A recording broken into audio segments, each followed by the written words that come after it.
Recording by Elizabeth Klett. The Children of Odin, The Book of Northern Myths, by Padraic Colum. Part 2. Chapter 3.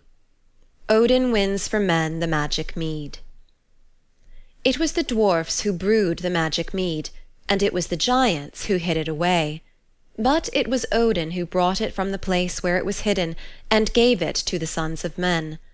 Those who drank of the magic mead became very wise, and not only that, but they could put their wisdom into such beautiful words that everyone who heard would love and remember it. The dwarfs brewed the magic mead through cruelty and villainy. They made it out of the blood of a man. The man was Kvasir, the poet. He had wisdom, and he had such beautiful words with it that what he said was loved and remembered by all. The dwarfs brought Kvasir down into their caverns, and they killed him there. "Now," they said, "we have Kvasir's blood and Kvasir's wisdom. No one else will have his wisdom but us." They poured the blood into 3 jars, and they mixed it with honey, and from it they brewed the magic mead. Having killed a man, the dwarfs became more and more bold. They came out of their caverns and went up and down through Midgard, the world of men.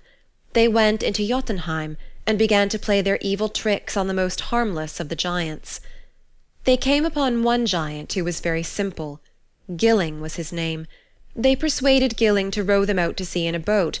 Then the 2 most cunning of the dwarfs, Galar and Fiolar, steered the boat onto a rock. The boat split. Gilling, who could not swim, was drowned. The dwarfs clambered up on pieces of the boat and came safely ashore.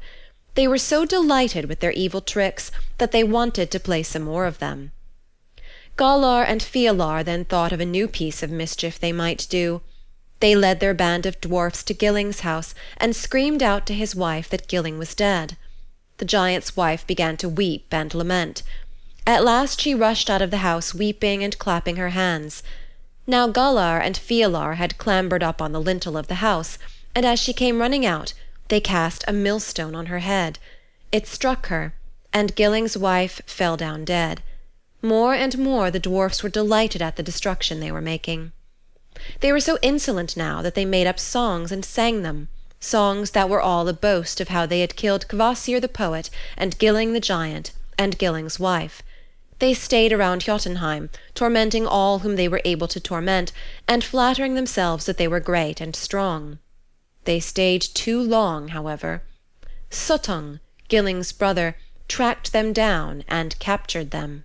Suttung was not harmless and simple like Gilling his brother. He was cunning and he was covetous. Once they were in his hands, the dwarfs had no chance of making an escape. He took them and left them on a rock in the sea, a rock that the tide would cover. The giant stood up in the water taller than the rock, and the tide as it came in did not rise above his knees. He stood there watching the dwarfs as the water rose up round them, and they became more and more terrified. "Oh, take us off the rock, good Suttung," they cried out to him. "Take us off the rock, and we will give you gold and jewels. Take us off the rock, and we will give you a necklace as beautiful as Brisingamen." So they cried out to him, but the giant Suttung only laughed at them. He had no need of gold or jewels. Then Fiolar and Galar cried out, "Take us off the rock, and we will give you the jars of the magic mead we have brewed." "The magic mead," said Suttung. "This is something that no one else has. It would be well to get it, for it might help us in the battle against the gods. Yes, I will get the magic mead from them." He took the band of dwarfs off the rock, but he held Galar and Fiolar, their chiefs, while the others went into their caverns and brought up the jars of the magic mead. Suttung took the mead and brought it to a cavern in a mountain near his dwelling. And thus it happened that the magic mead, brewed by the dwarfs through cruelty and villainy, came into the hands of the giants. And the story now tells how Odin, the eldest of the gods, at that time in the world as Vegtam the Wanderer, took the magic mead out of Suttung's possession and brought it into the world of men. Now Suttung had a daughter named Gunnlod, and she by her goodness and her beauty was like Gerda and Skadi, the giant maids whom the dwellers in Asgard favoured. Suttung, that he might have a guardian for the magic mead, enchanted Gunnlod, turning her from a beautiful giant maiden into a witch with long teeth and sharp nails. He shut her into the cavern where the jars of the magic mead were hidden. Odin heard of the death of Kvasir, whom he honored above all men. The dwarfs who slew him he had closed up in their caverns, so that they were never again able to come out into the world of men. And then he set out to get the magic mead, that he might give it to men, so that, tasting it, they would have wisdom, and words would be at their command that would make wisdom loved and remembered. How Odin won the magic mead out of the rock-covered cavern where Suttung had hidden it, and how he broke the enchantment that lay upon Gunnlod, Suttung's daughter, is a story often told around the hearths of men. 9 strong thralls were mowing in a field as a wanderer went by, clad in a dark blue cloak and carrying a wanderer's staff in his hand. One of the thralls spoke to the wanderer. "Tell them in the house of Baugi up yonder that I can mow no more until a whetstone to sharpen my scythe is sent to me." "Here is a whetstone," said the wanderer, and he took one from his belt. The thrall who had spoken whetted his scythe with it and began to mow. The grass went down before his scythe as if the wind had cut it. "Give us the whetstone! Give us the whetstone!" cried the other thralls. The wanderer threw the whetstone amongst them, leaving them quarrelling over it, and went on his way. The wanderer came to the house of Baugi, the brother of Suttung. He rested in Baugi's house, and at supper time he was given food at the great table. And while he was eating with the giant, a messenger from the field came in. "Baugi," said the messenger, "your 9 thralls are all dead. They killed each other with their scythes, fighting in the field about a whetstone. There are no thralls now to do your work." "What shall I do? What shall I do?" said Baugi the giant. "My fields will not be mown now, and I shall have no hay to feed my cattle and my horses in the winter." "I might work for you," said the wanderer. "One man's work is no use to me," said the giant. "I must have the work of 9 men." "I shall do the work of 9 men," said the wanderer. "Give me a trial and see." The next day Vegtam the wanderer went into Baugi's field. He did as much work as the 9 thralls had done in a day. "Stay with me for the season," said Baugi, "and I shall give you a full reward." So Vegtam stayed at the giant's house and worked in the giant's fields, and when all the work of the season was done, Baugi said to him, "Speak now and tell me what reward I am to give you." "The only reward I shall ask of you," said Vegtam, "is a draught of the magic mead." "The magic mead?" said Baugi. "I do not know where it is or how to get it." "Your brother Suttung has it. Go to him and claim a draught of the magic mead for me." Baugi went to Suttung, but when he heard what he had come for, the giant Suttung turned on his brother in a rage. "A draught of the magic mead?" he said. "To no one will I give a draught of the magic mead. Have I not enchanted my daughter Gunnlod so that she may watch over it? And you tell me that a wanderer who has done the work of 9 men for you asks a draught of the magic mead for his fee? O giant as foolish as Gilling! O oaf of a giant! Who could have done such work for you, and who would demand such a fee from you but one of our enemies, the Aesir? Go from me now, and never come to me again with talk of the magic mead." Baugi went back to his house, and told the wanderer that Suttung would yield none of the magic mead. "I hold you to your bargain," said Vegtam the wanderer, "and you will have to get me the fee I asked. Come with me now and help me to get it." He made Baugi bring him to the place where the magic mead was hidden. The place was a cavern in the mountain. In front of that cavern was a great mass of stone. "We cannot move that stone nor get through it," said Baugi. "I cannot help you to your fee." The wanderer drew an auger from his belt. "This will bore through the rock if there is strength behind it. You have the strength, giant. Begin now and bore." Baugi took the auger in his hands and bored with all his strength, and the wanderer stood by leaning on his staff, calm and majestic in his cloak of blue. "I have made a deep, deep hole. It goes through the rock," Baugi said at last. The wanderer went to the hole and blew into it. The dust of the rock flew back into their faces. "So that is your boasted strength, giant?" he said. "You have not bored halfway through the rock. Work again." Then Baugi took the auger again, and he bored deeper and deeper into the rock, and he blew into it, and lo, His breath went through. Then he looked at the wanderer to see what he would do. His eyes had become fierce, and he held the auger in his hand as if it were a stabbing knife. "Look up to the head of the rock," said the wanderer. As Baugi looked up, the wanderer changed himself into a snake and glided into the hole in the rock. And Baugi struck at him with the auger, hoping to kill him, but the snake slipped through. Behind the mighty rock there was a hollow place all lighted up by the shining crystals in the rock.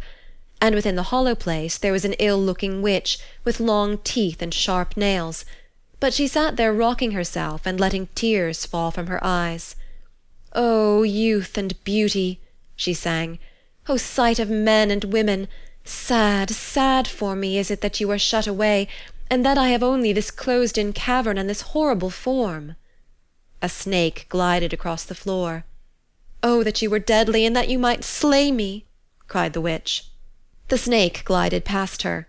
Then she heard a voice speak softly, "Gunnlod, Gunnlod." She looked round, and there, standing behind her, was a majestic man, clad in a cloak of dark blue, Odin, the eldest of the gods. "You have come to take the magic mead that my father has set me here to guard," she cried. "You shall not have it. Rather shall I spill it out on the thirsty earth of the cavern." "Gunnlod," he said, and he came to her. She looked at him, and she felt the red blood of youth come back into her cheeks. She put her hands with their sharp nails over her breast, and she felt the nails drive into her flesh. "Save me from all this ugliness," she cried. "I will save you," Odin said. He went to her. He took her hands and held them. He kissed her on the mouth. All the marks of ill favour went from her. She was no longer bent, but tall and shapely. Her eyes became wide and deep blue. Her mouth became red, and her hands soft and beautiful. She became as fair as Gerda, the giant maid whom Frey had wed. They stayed looking at each other. Then they sat down side by side and talked softly to each other. Odin, the eldest of the gods, and Gunnlod, the beautiful giant maiden. She gave him the 3 jars of the magic mead, and she told him she would go out of the cavern with him. 3 days passed, and still they were together. Then Odin by his wisdom found hidden paths and passages that led out of the cavern, and he brought Gunnlod out into the light of day. And he brought with him the jars of the magic mead, the mead whose taste gives wisdom, and wisdom in such beautiful words that all love and remember it. And Gunnlod, who had tasted a little of the magic mead, wandered through the world singing of the beauty and the might of Odin, and of her love for him. Chapter 4. Odin tells to Vidar, his silent son, the secret of his doings. It was not only to giants and men that Odin showed himself in the days when he went through Jotunheim and Midgard as Vegtam the Wanderer. He met and he spoke with the gods also, with one who lived far away from Asgard, and with others who came to Midgard and to Jotunheim. The one who lived far away from Asgard was Vidar, Odin's silent son. Far within a wilderness, with branches and tall grass growing around him, Vidar sat, and near by him a horse grazed with a saddle upon it, a horse that was ever ready for the speedy journey. And Odin, now Vegtam the Wanderer, came into that silent place, and spoke to Vidar, the silent god. "O Vidar," he said, "strangest of all my sons, God who will live when all of us have passed away, God who will bring the memory of the dwellers of Asgard into a world that will know not their power. O Vidar, well do I know why there grazes near by thee the horse ever ready for the speedy journey.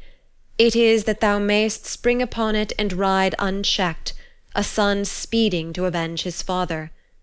To you only, O Vidar, the silent one, will I speak of the secrets of my doings. Who but you can know why I, Odin, the eldest of the gods, hung on the tree Yggdrasil 9 days and 9 nights, mine own spear transfixing me? I hung upon that windy tree that I might learn the wisdom that would give me power in the 9 worlds. On the 9th night, the runes of wisdom appeared before mine eyes, and slipping down from the tree, I took them to myself. And I shall tell why my ravens fly to thee, carrying in their beaks scraps of leather. It is that thou mayst make for thyself a sandal, With that sandal on thou mayest put thy foot on the lower jaw of a mighty wolf and rend him.